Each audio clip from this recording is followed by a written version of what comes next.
Bentrovati al meteo.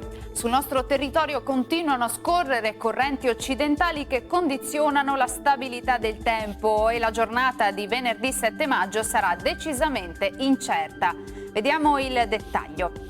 Sul Veneto condizioni di tempo molto variabile, al mattino nuvolosità irregolare con cielo a tratti coperto ma anche con ampie schiarite soleggiate. Dal pomeriggio rovesci e temporali sui settori montuosi, attenzione perché localmente potrebbero scendere fin verso le aree di pianura.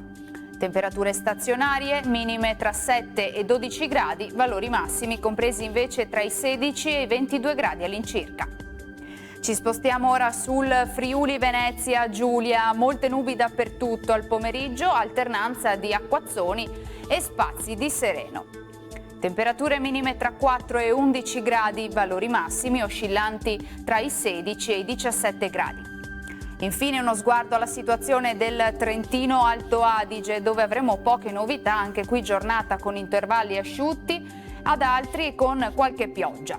Temperature minime intorno ai 7 gradi, massime sui 21 gradi all'incirca.